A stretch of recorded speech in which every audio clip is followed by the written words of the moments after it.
Hello friends, once again we finally got pretty much all the parts that we needed to order all together, so we're still working on the rudder shaft and on the stuffing box and on the rudder, the prop shaft. I'm sorry, I said rudder shaft, prop shaft, and the rudder gear.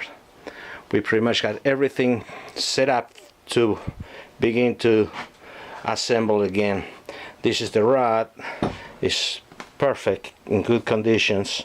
We don't need to change it. I was worried about it, that I might need to change it, but it's still in good shape. This is the flange that goes into the engine.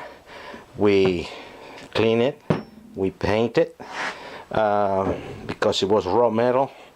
You know, clean it up and put primer and paint it. It lasts longer. It's safe the road corrosion. Now, this is the screws that I was pretty much 3 weeks waiting. I look all over where could I find them, and you see they got a little hole. There's two of them. There's two of them, and then you got a piece of wire. Well, I lost it. Don't worry about it. Put a new one. But I could not find them with the hole. So, because the hole is drilled before they template the bolt, because this is black machinery bolts, as you can see. So, no way you can drill this, at least with what the tools that I have. So, what did I do? Well, we're gonna go this route. We're gonna go the route of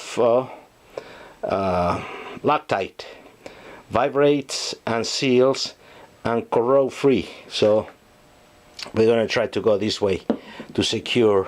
It goes here, they go right in there. Okay, so then we have the stuffing box. We got everything ready. We got the hose, the clamps, we already got the stuffing, the seal, the new one put on, four of them. This is the other part where the hose goes, and this one screw in it the other way, screw in it, and this is the other flex that I have, but this is for the prop. This is the one for the prop. It comes, this one has, the one for the stuffing box has 4 rings. You put them this way, alternate, like when you do rings on a piston.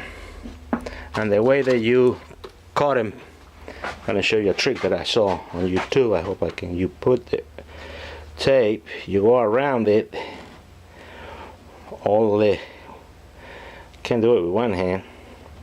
Great, right? Well, let's try this way.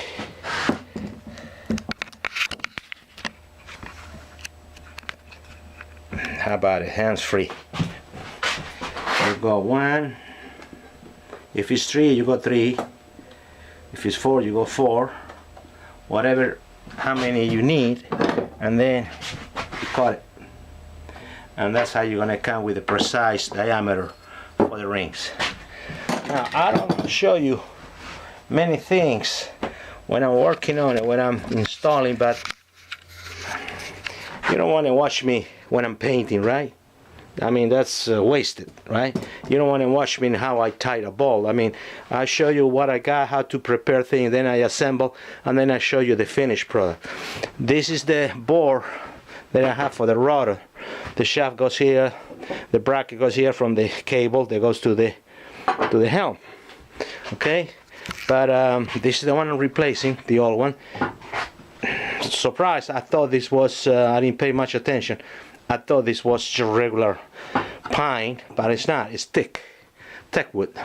But anyway, I replaced it with composite board. Remember we mentioned this about it?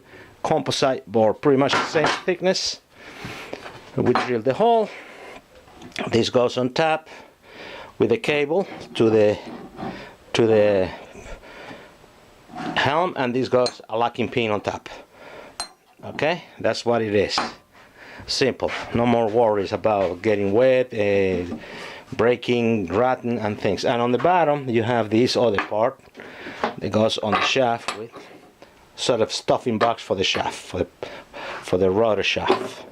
Okay, now on top of that it has this plate to secure, avoid shaking, vibrations. See, this was all rotten, I mean bad condition, so I bought a new one, still kind of fresh. Painted it, again painting, it looks cleaner and it lasts longer. Take a little extra time and do it, and it's not the same because it's just a piece of scrap metal, doesn't matter, the hole is pretty much the same, but that's what we did. That's what we did. That's what we do. We already got also these things that we needed to buy. I told you actually I needed to buy a lot of things new, and we also have the what you call the bearing, the cutlass bearing. I got it in the freezer. You're supposed to leave it in the freezer, froze it, and so it contracts, and that's how you slide it. And we built a tool to slide it. If you can see, this is Redneck Nation. Okay,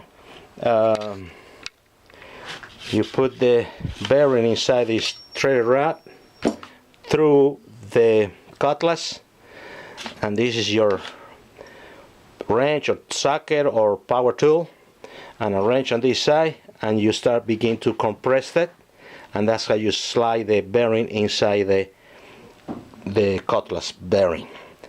Ta-da! Done deal. Like I said, simple. Spend $1.50 on washers. That's it. The rest I had it. Very simple. Pretty much that's it. We're gonna start working on, like I said, putting everything together, but I wanted to show you everything that I already have. We had to wait for parts. Like I said, I went to a machine shop to see if they can do me this thing. Guy took it 2 weeks. Then he forgot about it, so I told him, listen, let me do it. I do it, just give me a piece of scrap. He didn't charge me anything, which is okay. Then I drilled those holes myself. But the only difference is this thing, I guess.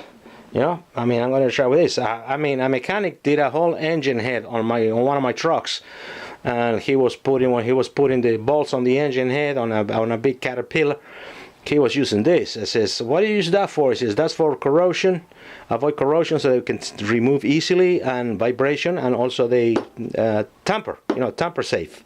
You know, like they do when you change your oil on your car, maybe, or on your truck. Well, they do it on my truck when I change the oil. They put a little seal on the pan nut for the oil drain. Well, that's it, folks. We're gonna get our hands dirty now, get to work, and I'll show you the finished product. I still have to paint a little bit of the bilge. I have run out of paint, and we are painting, finish the bilge. But that's it. Then we start moving to other things. Okay? Have a great day, and see you soon. Thank you.